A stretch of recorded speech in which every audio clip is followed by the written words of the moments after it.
Each city has its own unique character.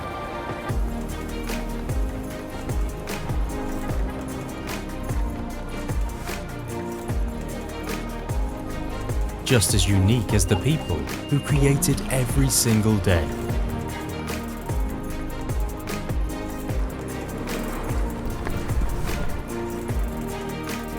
Do you want to breathe in your city? This is where you live, where you thrive, where you move around. A city without noise and exhaust fumes. A city which future generations can grow up safely. We are already here. Bearing your needs in mind, we create environment-friendly buses to accompany you in your everyday journey.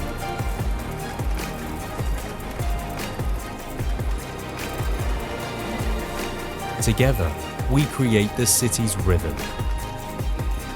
Solaris. Thinking about the future, we set a common direction. Good morning, ladies and gentlemen. Welcome to the online press conference of Solaris Bus & Coach. Today we are going to focus on the summary of 2021. We are going to give you the zero-emission bus market overview. We'll share with you the key figures of our performance last year, but we are also going to present you the highlights of this year and the coming months in terms of new products, development, new investments, as well as the ESG area of our company and Solaris as an employer. We are broadcasting live from our studio located in Poznań, and here together with me is Petros Spinaris, board member for sales, marketing and after sales. We are also going to connect in a few seconds with Javier Calleja. I think that in the last 2 years, we get used to the situation with this type of events we provide in an online mode or hybrid mode, and this unexpected situation we have just today. Why is that so? I think Javier will explain himself. So Javier Calleja, CEO of Solaris Bus & Coach. Javier, the floor is yours. Thank you, Mateus. Good morning, everyone. And it's a pleasure to be with all of you today, even if it's remotely and I cannot be in the studio. As Mateus was explaining, I cannot be there due to COVID travel restrictions, but I am very, very happy in any case to be connected online. And hopefully that's go with a fantastic session with all of you today. Let me tell you that we are again very excited to be with you today and to share the news from Solaris and to share the review of our year 2021. A year where I think we have many good news and highlights, not only for Solaris, but I would say for the full industry, but also some challenges like COVID that we are mentioning right now, but also others connected, like for example, the electronic components crisis that is affecting the industry. The reality is in 2021, we have the historical first half record, was fantastic first half of the year, and clearly a more complex and difficult second half impacted by the electronic component crisis and supply chain constraints. But in any case, we are very proud of the 2021 year that we achieved, and we think that there is a bright future ahead of us. So let me start talking about zero emission. And we start with zero emission because, as you know, zero emission is a key strategic pillar for us. It has been since the beginning of the electromobility trend, but also especially over the last years for us. And we are very proud on this front because we have closed 2021 as the leader of the industry. If we take continental Europe, basically the markets where we are competing, and we include all zero-emission buses, including electrics and hydrogens, we achieve a leadership position with a 15% market share. The reality is if we exclude hydrogen buses, that of course they are even a more new technology, and we include UK and Ireland where we don't have presence, we will still be leaders, but with a slightly lower market share, around 12%. So that's a big success for us, and this is probably one of our main achievements in 2021. Having said that, we always say that in a market that is changing so fast, and where the market share change from one year to another, and when the players change positions very rapidly, which is normal in the new technologies, we think taking a longer perspective is also relevant. And that's what we are also doing. And we take basically the last 10 years, or let's say since the beginning of electromobility. So, and if we take the period 2012 to 2021, we hold exactly the same position. So if we think about all the zero emissions buses delivered in continental Europe, we'll be the company number one with 16% market share. And again, if we include UK and Ireland to make a more comprehensive market perspective, and we even exclude hydrogen buses, we will be also company number one in this situation with a market share above 13%. But for us, this is a key achievement because it's a confirmation that our strategy towards rapid and fast transition towards electromobility, following a trend that is, I think, unstoppable, is the right one. And I think we are doing our homework and we are being successful in this strategy.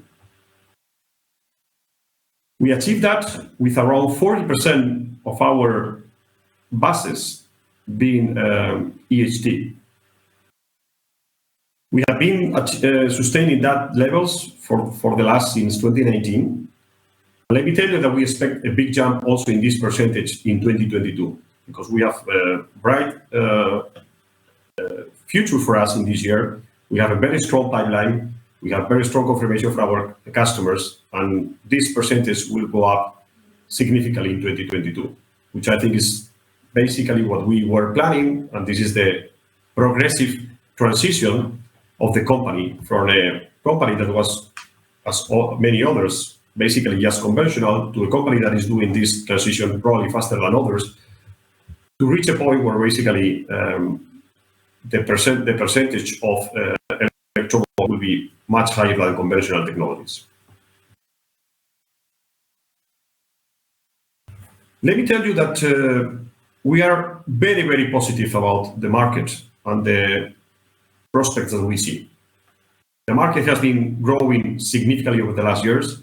Last year there was a market at about 3,000 electric vehicles in Europe, and the trend is going to continue. There's very clear signals that this is here to stay, that the technology is consolidating the presence, that all the operators are seeing that this is the future, and more operators and tenders are going to be based in electric or hydrogen buses. So this is clearly the trend. So in general, we are very positive about the future, and we expect to be one of the key actors and the key players in this future landscape for the industry. Having said that, let me also say that we also see some challenges. First of all, and very obvious, is inflation and the increase of cost of prices of raw materials and components. It's not only affecting our industry, but it's affecting our industry significantly.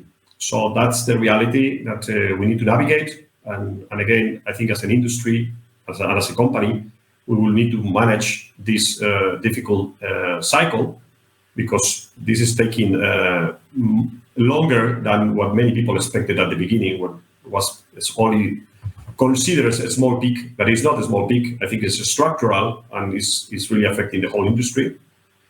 The second key trend and challenge that we will need to manage as a company and as an industry is in new technologies. Sometimes the uncertainties bring different behaviors, and in this case, what we are seeing extensions of warranties, especially for new components that are attached to the electromobility. In some cases, really, I would say beyond the rational point from the economic and even the technical point of view.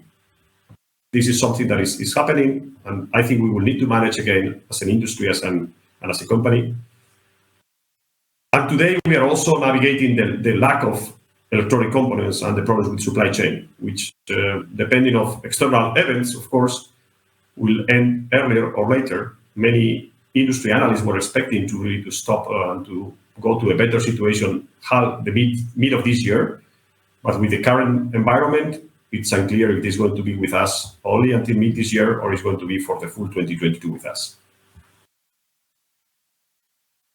I think as an industry and as a company, these increases in cost at some point will need to be also doing a pass-through to the customers. And this is a trend that I think the industry is really hesitating right now. Many other industries are clearly managing these cost increases through a pass-through. And I think our industry is hesitating probably too much in an industry where there are so many players that just to get volume are going to very difficult economics, I think, unsustainable economics. So if you see our financial results, we have a very strong financial results. We have the right levels of profitability. We create value above the cost of capital, but that's not the case for every player.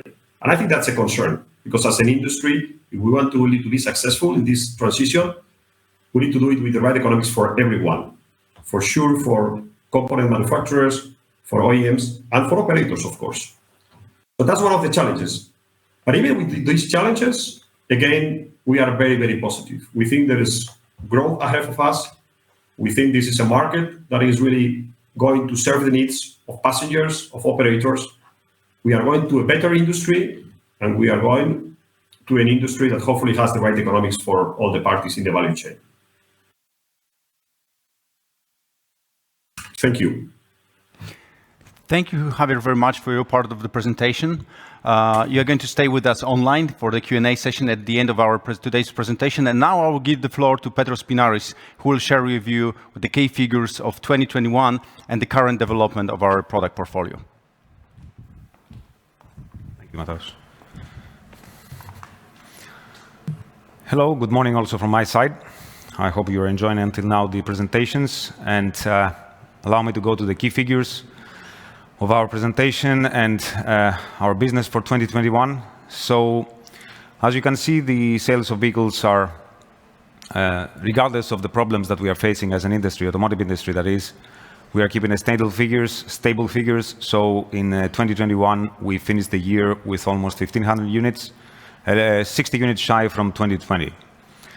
Of course, impact of the pandemic, component crisis, it was a significant factor that we were not able to deliver all the units that we had in order. And of course, that are shifted for 2022 and on with a very strong pipeline, as Javier was saying just before. In terms of revenues, the growth is also here visible, that year on year we have in 2019 650 million, and we have now 721, 4 million shy than 2020, which was again the reasons I just explained before. So strong growth of the company regardless, I would say, of the impact of the surrounding issues. When it comes to the manufacturer position that we have in terms of every product that Solaris is producing, not talking only about electromobility here, we are in the 4th position in Europe. This is counting the data from Eastern Europe without UK and Ireland. 9% is the market share that we have as a company. The major market, the most significant markets that we're making sales today is, of course, traditionally the market that everything started, and we have our plant, our factory there. It's Poland, which, as you can see in this slide, and later on I will even say a few more words. We have 63.7% market share, which is an increase by 10% year on year. Another market which we are very strong is Germany. Recent, actually not so very recent, last 3 years, 4 years, customer from Estonia. Romania, a big tender for electric units. Italy, another market which we are very strong, and especially in electromobility, we have the majority share. And very strong growth and continuous development on the Spanish market, our, let's say, home of our group. With 154 units for 2021 and a very strong pipeline for 2022. As I was saying before, Polish market, we have a lot of success stories that we can share. First of all, of course, the market share is quite significant. We have delivered 393 units. And not only we have delivered them after a survey that we did to see if our customers were satisfied for what the job that we did, for the product that we delivered. We got 88% satisfaction survey index. I think this sets the industry standard, in my opinion. And also what is significant here to say that we are for the 19th time on a row, the market leader in this market. Now going to the electric buses, that the contracts that are going to be deployed within the years 22 to 24. Significant one is the contract that we won for 183 units in Oslo. This represents one of the biggest orders that Solaris had in their portfolio for electric units. Also, we have some new entrants on our portfolio, the 24-meter I'm talking about, and we're going to deliver 14 units in the city of Aalborg in Denmark. Then also 29 electric units, 12 and 18 meters for Aarhus in Denmark as well, which signifies signals that we have been re-entering this market after a couple of years of being silent over there. A market which are definitely not silent is Czech Republic, which we are continuing strong sales with 24 12-meter electric buses for Ostrava, a very old customer of ours. Traditionally, we are selling strong over there. And as I was saying before, Romania, 123 units of electric buses spread it in seven different cities. And last but not least, the home of our group in Spain, and specifically in the city of Barcelona, we have sold 23, or we will sell 23 Urbino 12-meter electric buses. So that's more or less in a nutshell the most important contracts from year 22 to 24. Then I would like to speak, even though we don't consider that as separately, but as a complementary technology to the electric units, I would like to talk about the significant contracts that we have on the hydrogen side of the business. And continue to the strong pipeline we had in 2021. In the next couple of years already we have contracted and we're going to deliver 20, I'm going from the order of, let's say, the highest number to the lowest number. We're going to deliver 20 Urbino 12 hydrogen buses in Ústí nad Labem in Czech Republic, then 13 buses in Frankfurt in Germany, and 5 hydrogen buses for Villach in Austria, 3 in Vienna, and 1 piece in Poland. It's starting to be a trend in Poland, the hydrogen, and gains more and more traction. France, in Lyon, we're going to deliver 1 unit, and also in Tres Cantos in Spain, another 1 unit. Now, other contracts which we have won, major ones, we have delivered, or we will deliver another 200 units in Tallinn in Estonia. These are CNG buses. We're going to continue the deliveries of trolley buses, 18 meters in Budapest, another customer which has been continuously ordering and renewing the contract with us. Another customer of us which sets the trend in Italy, Milan, with 50 Trollino 18 meters, 161 hybrid buses for Namur. These are serial hybrid buses, and 250 CNG units for Madrid in Spain for the biggest operator, AMT Madrid. I would like to talk right now a little bit about the products and the development of those. Once we have a lot of things coming on the pipeline already existing in our portfolio. Just a reminder, as we spoke on recently on many events, we are on the development phase and are actually on the first steps of production and tests of our new family member. This is the Urbino 18 Hydrogen. This is a bus which will feature all the new novelties in terms of technologies on the hardware, but also all the latest developments on the software. It will feature new battery management systems. It will feature new software regarding the management of the fuel cell, and it is going to be designed to be operated in both first class and second class. The tendering, let's say the offering, it's going to start this year, actually between second and third quarter, and deliveries will be possible from the second quarter of 2023. I would like to invite you, most probably it will be around September, our press conference or our premiere for this vehicle, and more details will be given to you then. So moving on, I would like to speak also about the recent premiere we had actually a year ago of the 9-meter bus, which seems to be getting a good traction. We have already firm offers from 9 buses in Poland, in Cieszyn, Żerardów, and Zewerce. Also from Austria, Italy for Bolzano, Barcelona, and Madrid also opted for this vehicle, which seems to be a good solution for city centers, very good energy consumption, very good range, and the operators seem to be happy with all of these features for this vehicle. Of course, our portfolio has not only electric vehicles, we still deliver other technologies, but always focusing to make them as low emission as possible. That's why we have in our portfolio the mild hybrid version of our diesel bus, which also represents a very good fuel consumption for the operators which are still not ready or they are not 100% electrified. So we're going to deliver 16 units in Hanau. We delivered already, and they started operation 29 units in Łódź, here in Poland, and 4 buses will be delivered in Vienna shortly. Now, a few words about the zero-emission buses and on the side of the B-articulated. As I said before already, we have a firm order from Arborg, but recently we signed the contract with Prague and Bratislava, which we're going to deliver in this case, not electric buses, but trolley buses. And of course, this is a unique vehicle. It has also the feature to be designed as a metro style, as you can see on the middle picture with the blue accent. It has 2 drive axles. It can have up to approximately 200 passengers, depending on what are the requirements of the operator. And it has a high quality urban design dedicated especially for BRT routes. The deliveries will be around mid-2023.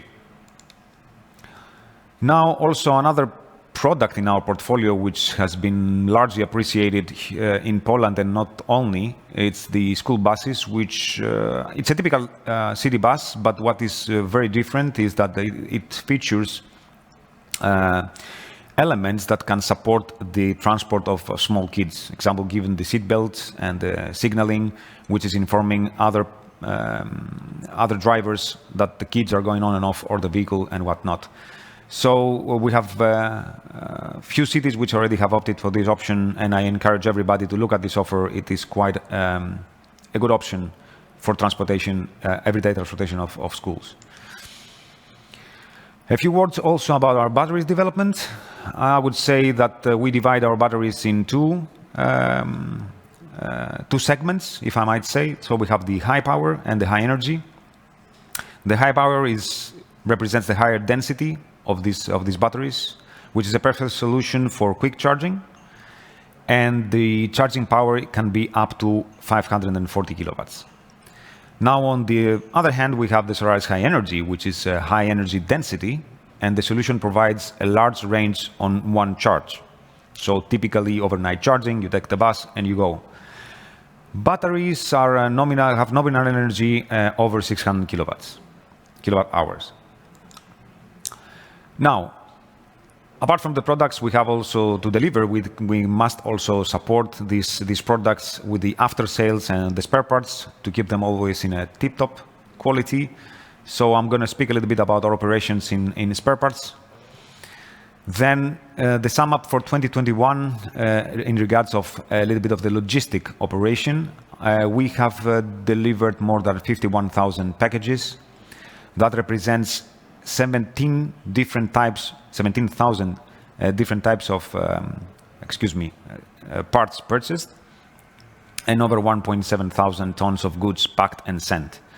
We have our logistics center located in the Poznan area, very close to the city, and it is a hub that you can connect through all over Europe, within 24 to 36 hours. And that center sends parts in 25 countries. Now, from the 2016, which was roughly the year that we started operating in this new warehouse, Until today, you can see that significant number of indexes has started to be delivered, and they are growing every year, reaching up to 570,000 indexes in sale in 2021.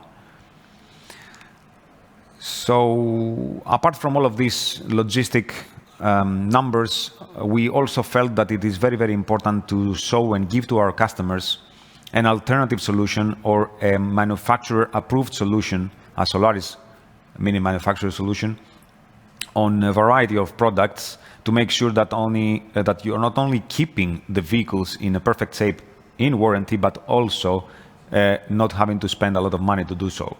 So we have presented in a way the parts which we believe are the most frequent to be changed, and that is, among others, the brake pads, the engine filters, air condition filters, air bellows, and ball joints that are on a special offer in our product and our spare parts catalog, and everyone is invited to go and check and make their order. There is a high availability of the product and a very good price, and it arrives to you within 24 to 36 hours. So the OptiLine has, as I said before, quite a market success. The customers are split in 23 countries, which, as you understand, have various conditions on the roads. Other are hilly, other are more cold, hot, more dirty, less dirty. We have a lot of repeated orders, which shows that the customers are trusting this brand, and the sales are growing significantly year on year. So you can see on the right side the OptiLine total brake pad sales, for example, from 2017 to 2021, the growth has been quite significant.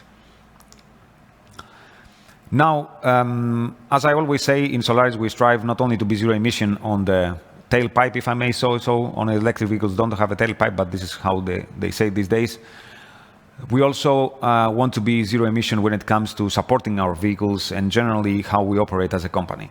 So that's why we are thinking of ways how to reduce traveling, how to reduce the carbon footprint, and that's why we implemented the alternative form of the bus maintenance, and this is the so-called augmented reality tool. So in a way, you have an engineer, or a mechanic, which is sitting in our headquarters, having access to all the data that are needed to make the repair. And you, on the other side of the let's say of the tool, with your goggles, you are able to connect, see, and we can use your hands to make the repair or make what is needed to be done, the adjustment, to put again the vehicle on the road.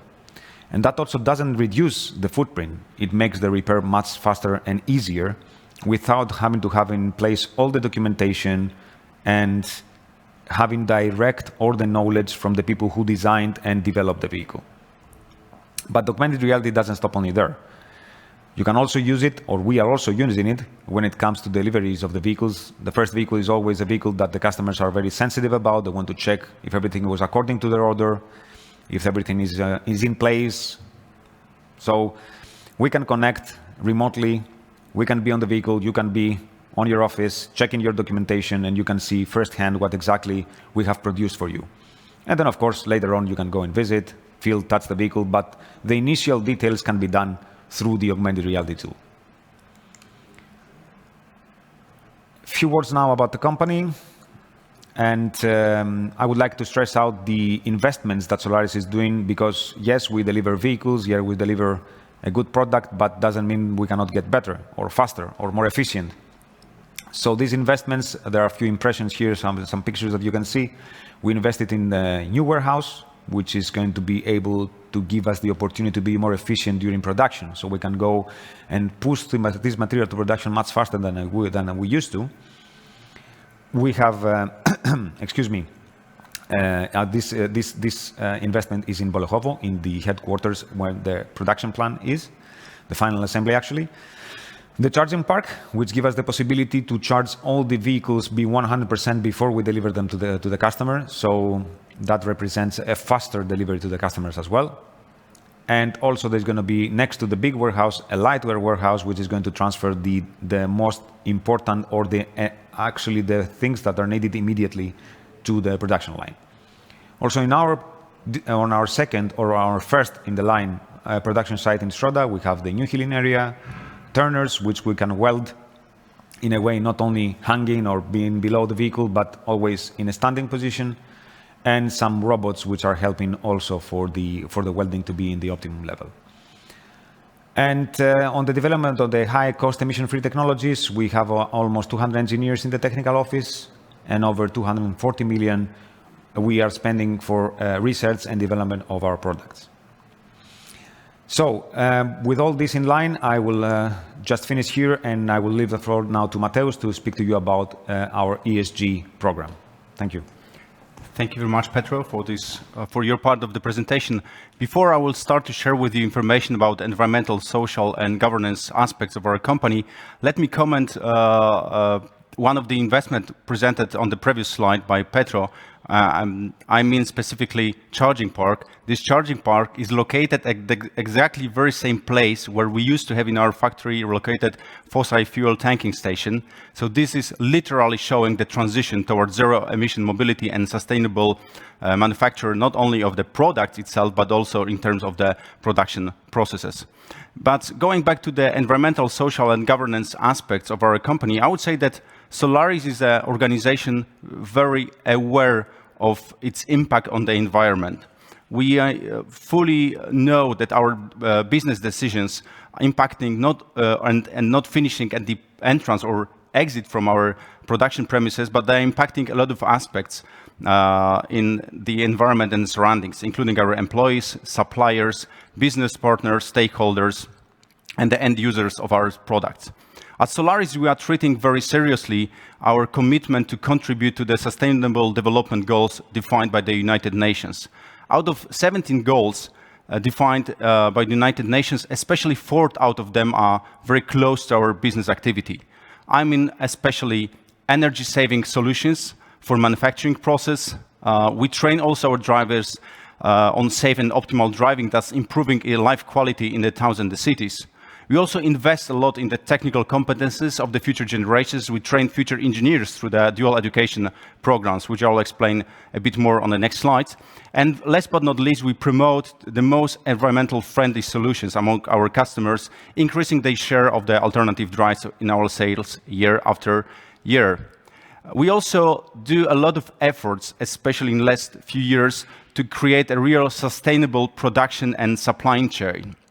We are very detailed monitoring the usage of raw materials in our production, also carbon footprint, and continuously we try to reducing it. We also very closely cooperate with our suppliers, building the really sustainable supply chain by auditing our suppliers and providing special code of conduct.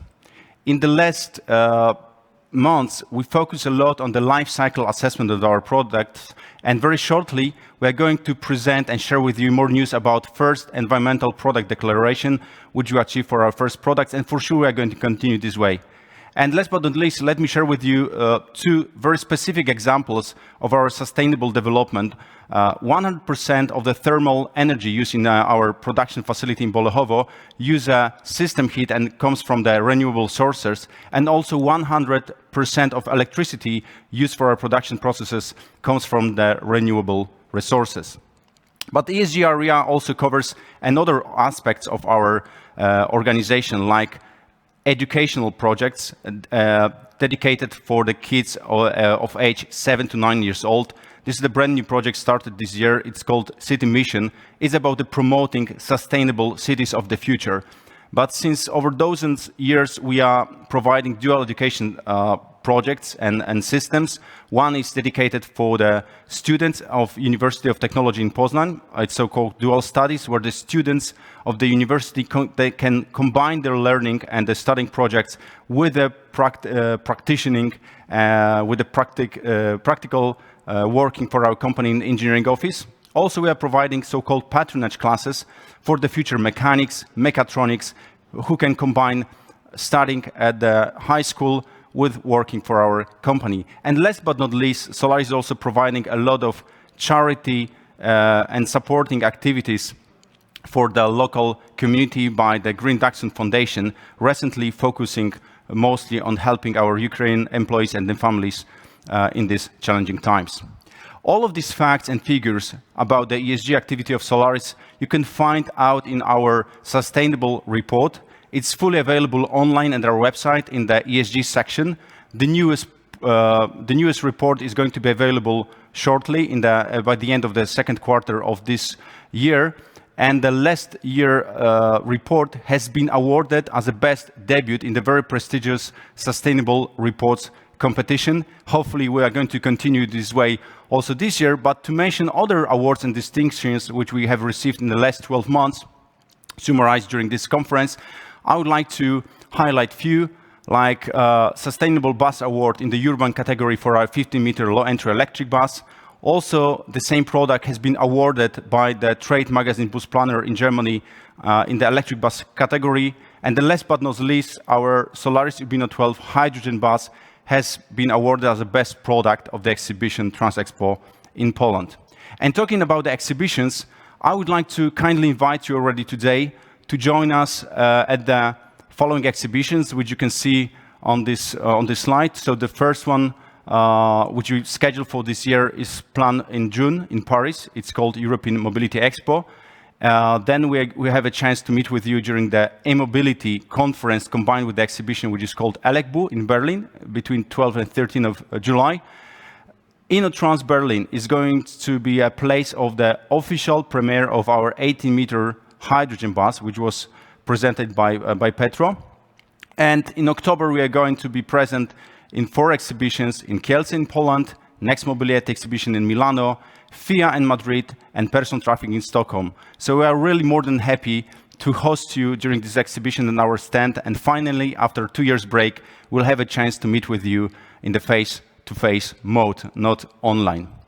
And last but not least, at the end of our presentation, which we prepared for you today, let me share the few information about Solaris as an employer. As you know, this year Solaris is 26 years old, and over these last 2 decades, we have developed very strongly also in terms of being employer. Solaris is one of the largest employer in the Wielkopolska region. At the very beginning, we employed 36 people, and today we are an organization employing almost 3,000 people here in our facilities located in Poznań and surroundings, but also in our foreign subsidiaries. The average growth of employment in our company over these years stands for 10%, and it's directly linked with the sustainable development of our production. And the average number of years of working for Solaris is 9 years, which means that we are the very attractive employer in terms of offer for employees from this region. And you must know that this is a very highly competitive labor market where we are existing and when we are providing our business activity. So thank you very much, ladies and gentlemen, for your attention. In a few seconds from now, after the short video, we're going to join with you again for the question and answer session. So stay with us and see you soon. Each city has its own unique character.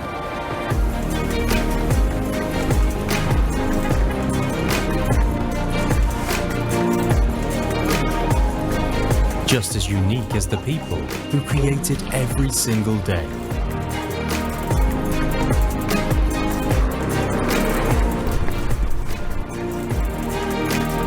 Do you want to breathe in your city? This is where you live, where you thrive, where you move around. A city without noise and exhaust fumes. A city which future generations can grow up safely. We are already here. Bearing your needs in mind, we create environment-friendly buses to accompany you in your everyday journey.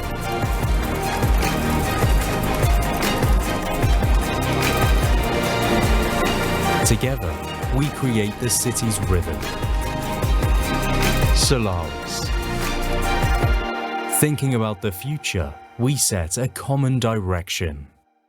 Hello, welcome again to our studio after the short break. So we have with us already the first guest, first person who would like to ask the question. I can see on the screen that it's going to be Aleksander Kierecki from transinfo.pl from Poland. Oleg, can you hear us? Hello. Hello, we can hear you. Okay.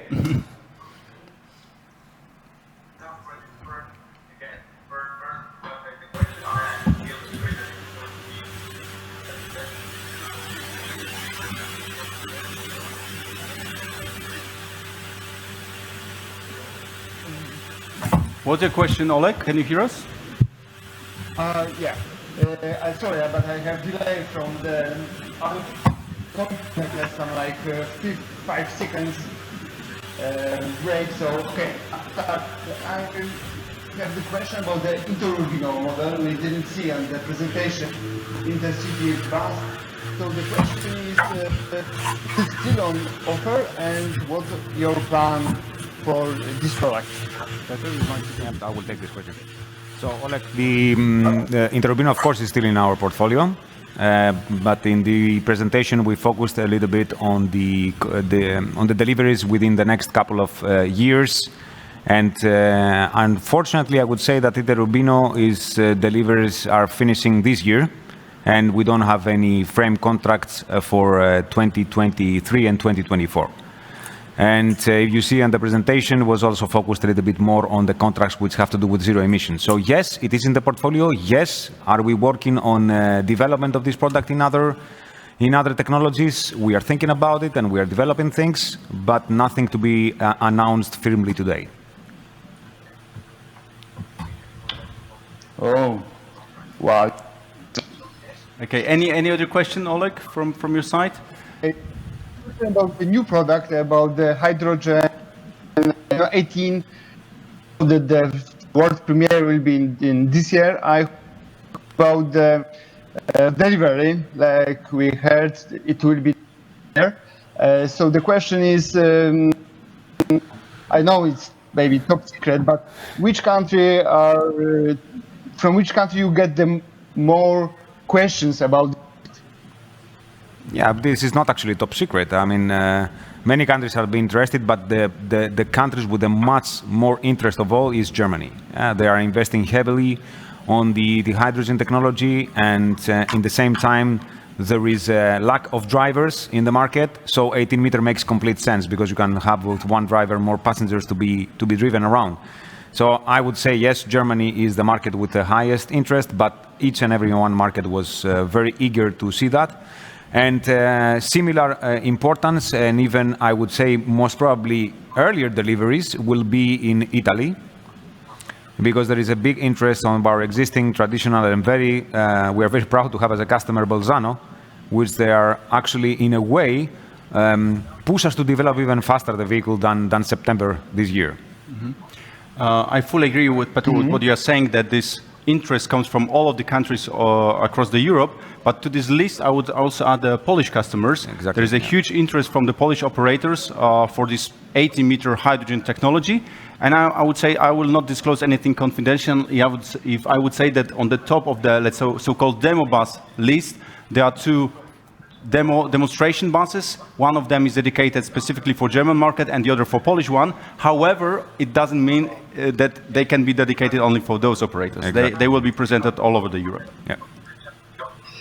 Okay.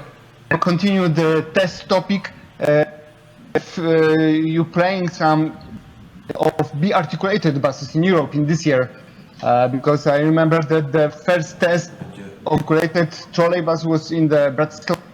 Now we have the contract, so next. What is next, you said, because I lost the connection for a second.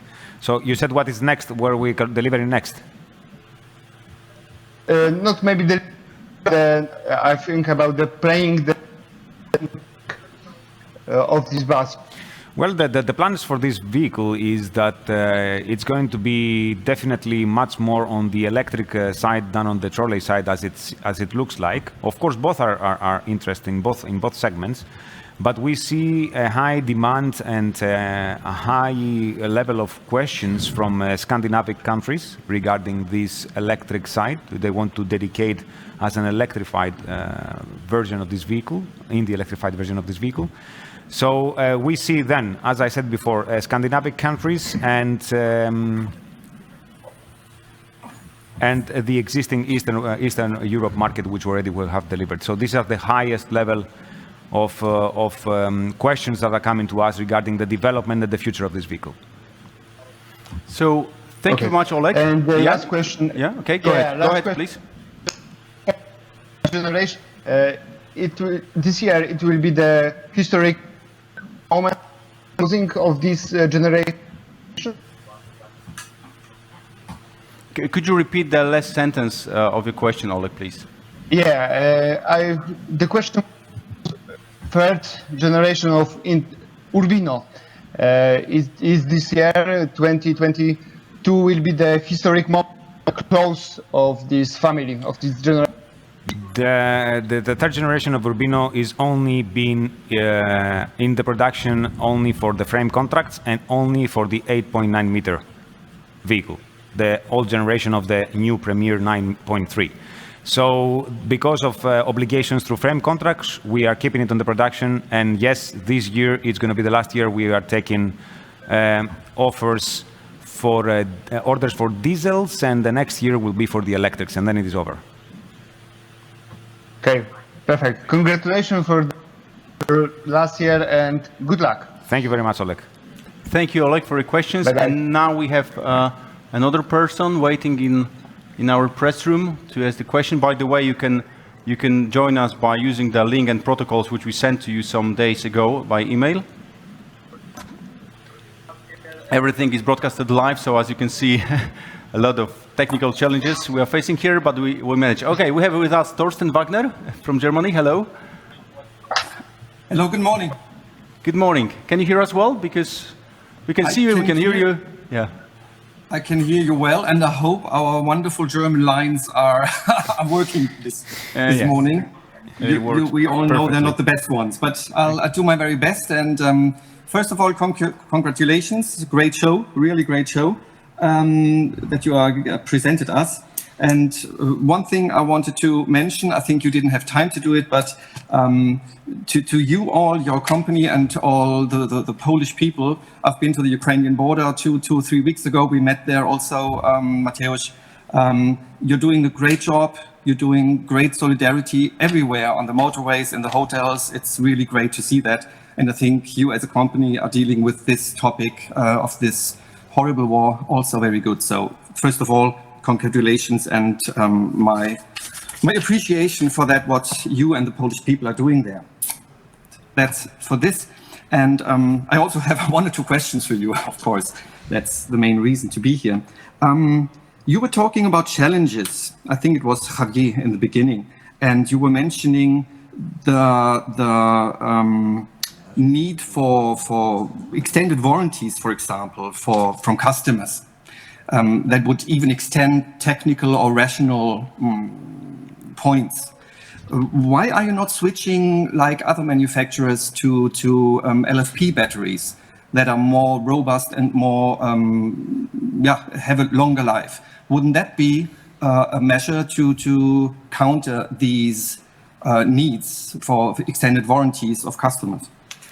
Maybe I will reply the technical part of the question, and then maybe I will give the chance to Javier to explain what he was exactly talking about. Okay. Well, from the technical side, it seems that you are very well knowledgeable about the technology of the batteries, which is good news. And I would say that we're already offering LFP batteries in our portfolio, yes. And unfortunately, there is no golden cut in battery technology. It means not one size fits all. Because yes, LFP are more robust and they are able to take it for a longer period of time, and you give longer warranties. But on the other hand, they are not very happy with the fast charging. They don't like specific conditions, and a little bit on the heavier side of the battery range. Yeah, so this in some cases presents a problem, and you have to go to different technologies. But yes, we have in our portfolio LFP technology batteries. And maybe Javier, you want to add something on your speech? Yeah, no, only thing to add, you answered perfectly well on the batteries. The only thing, my core message was that we think that the technology is progressing very, very well and it's safe. We have fantastic results of availability of the vehicles. Not only us, but also some competitors, that's clear. And what I was trying to say is that we need to really be sure that we do this progression and this transition towards electromobility in a rational way. And that means that we need to do with the right economics, which was one of my points. And the other one is we see that one way that is being used really to win contracts and even to protect future is to promise warranties beyond what even the manufacturers and any component supplier really provides. And this is what I think is a little bit, let's say, not sustainable. And that's what I was saying. And that's not only applied to batteries. Sometimes we see that in axles, for example, or in other components. And I think we need to be rational and go, of course, providing safety about the future of the vehicles, but not beyond something that is rational, because at the end it has a cost, and the cost will appear sooner or later. That was basically the reason of my comment. Okay, thank you very much. And another question about the fuel cell model. You announced the 18-meter vehicle. That is really important, and many operators are waiting for this. Will you apply the new 100 kilowatt ballard cell, or will you be applying 2 of the 70 kilowatt cells? Is that still already decided? As you can imagine, we are in the latest stages of design, and everything has been decided, but they will kill me if I will tell you what exactly are the specifications. So I cannot tell you. Oh, we wouldn't. Yes. We wouldn't want that. Yeah, we don't want that. Yes. So no, jokes aside, we are having a lot of things which we would like to surprise the market with. And of course, Ballard is a close partner of ours, and we are working together on a development for this vehicle. But we would like also to find other ways or other solutions for such a long vehicle, which again, one size doesn't fit all. Yes, we would like to give the variety to the operator to choose between options. Okay, and the last question, you were talking. I think it was you. You were talking about the new battery management system for the U18. Can you elaborate a little bit on that? Will there also be some more fire protection? You know, I'm a little bit obsessed with this topic. Many people know. Will there be a gas detection, for example? Will there be any new stuff in your battery management system concerning this topic? Yes, it's a very good question. Thank you for asking. The new development, first of all, is there to fix a lot of bugs of the past and take the learnings from all the vehicles that we have on the road and apply this. And it focuses on 2, maybe 3 major elements. First element is the consumption. So we would like to optimize the energy throughput from the battery to the driveline. That would be either the central axle or the central motor, because we have both options in our portfolio. The second aspect, which is going to focus, is on the maintenance and troubleshooting of the vehicle. So we would like to implement much more signals and ways of interacting with the vehicle to understand when is something wrong, what it is wrong, and how to fix it as fast as possible. And the most important part you touched is the safety. So we would like to start signaling with many possible ways, even on the driver's side, if something is wrong with the batteries, which is critical for the operation of the vehicle, so we can take actions well in advance before something bad happens. But that being said, I have to reassure you that in my opinion, there is no manufacturer who is not building today vehicles safe with with batteries. I don't believe so. There were some couple of incidents, yes, but I don't believe that there is any manufacturer out there doing wrong decisions. We are just trying to push the envelope of development and bring better products to the people. That's all. Let me add to that, as we explained in one of your recent articles, focusing very strongly on the safety issues of the batteries.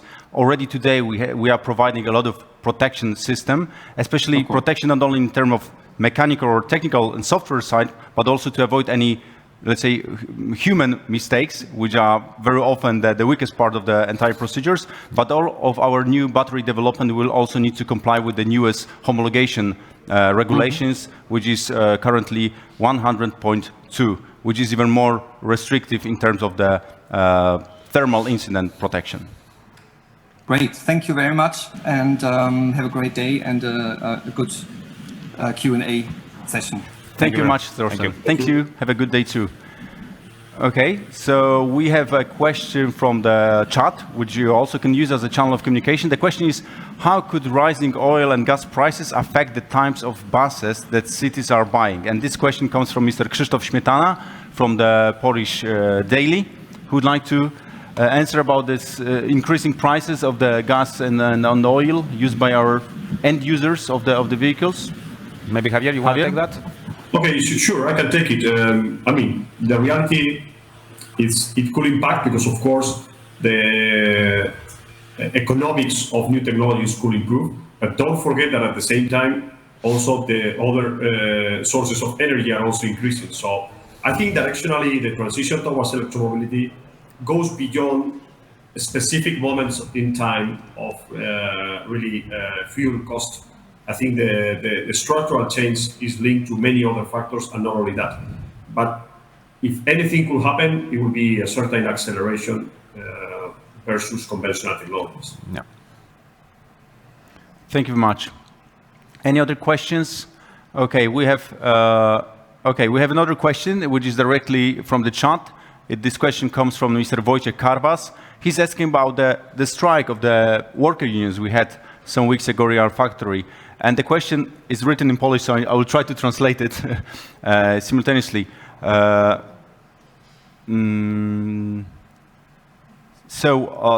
This year's strike has been kind of, let's say, warning that such a big organization can be impacted, but also by the employing forces. Is in this business possible higher automatization of the processes to protect us in the future for, let's say, lack of the employees on the market? So this is the question.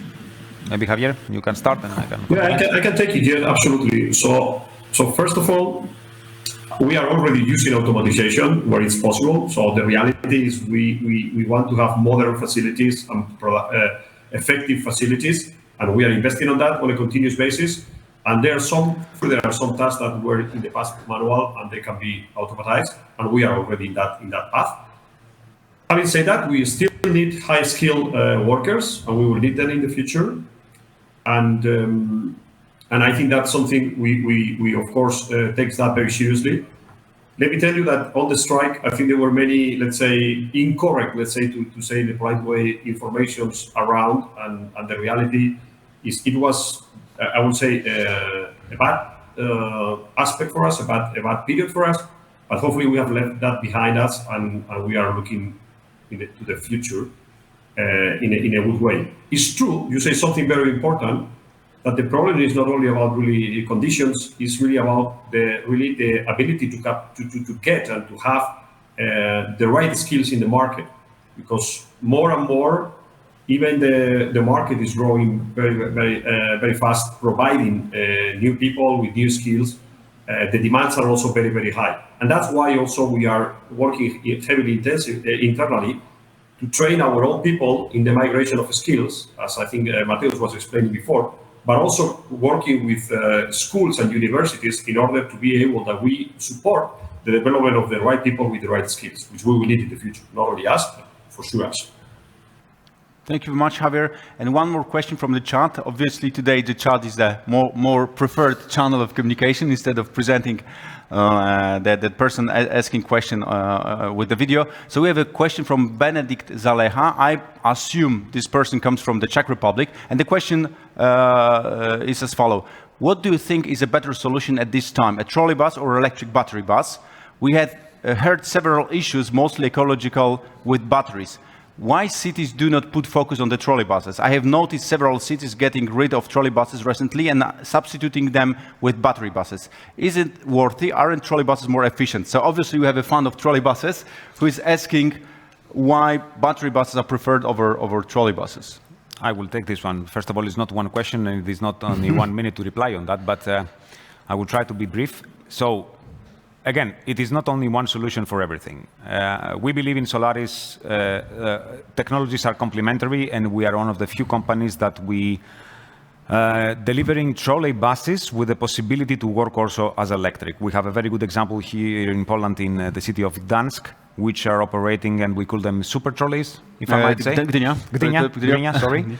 So, and the issue on the batteries, these trolley buses do have batteries because the trolley buses cannot operate in some areas which is no catenaries, no the cable. So if we are talking about ecological impact, then the ecological impact could apply in the trolley buses, but that's not it, because in Solaris, the suppliers that we're using for the electric vehicles and for the batteries themselves, we have very strict let's say, compliances rules and documentation that we are requiring from our suppliers to be able to make sure that even on the production, of the production of the batteries, there is the lowest emission possible that they can be.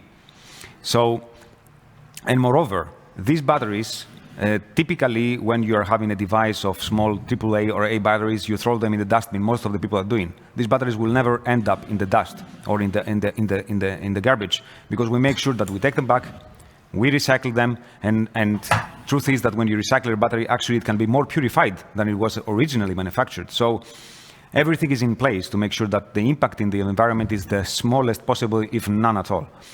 So I wouldn't say on the final side of the question, I wouldn't say that trolley bus or electric bus, what is better. I would say the one can complement the other very easily. And cities which are stopping this, I think it is not a good decision. I think that they could go and continue with the trolley bus operation, and then when there is no catenary, they can use electric buses to do so. So that would be in a nutshell my answer to that. Mm-hmm. Thank you very much, Petro. I've been just informed that we are approaching the end of our today's event. It's over 1 hour right now since we connected with you. So thank you very much, Javier. Thank you very much, Petro, for being with us. Thank you very much to all viewers for being with us, for your attention. Hopefully we are going to meet shortly on one of the coming events which we presented today. Right after this event, you will be sent by email detailed press release about the summary of 2021, as well as the slide which we presented. If you have any further questions, you can always ask them using our communication channel at the press office. Thank you much for your attention, and last but not least, I would like to thank to all of the employees of our company who prepared this event, but also to all of the employees of our company who, let's say, whose contribution enable us to present these fantastic results of the 2021. Is a really teamwork achievement. So thank you very much, and see you soon shortly. Thanks.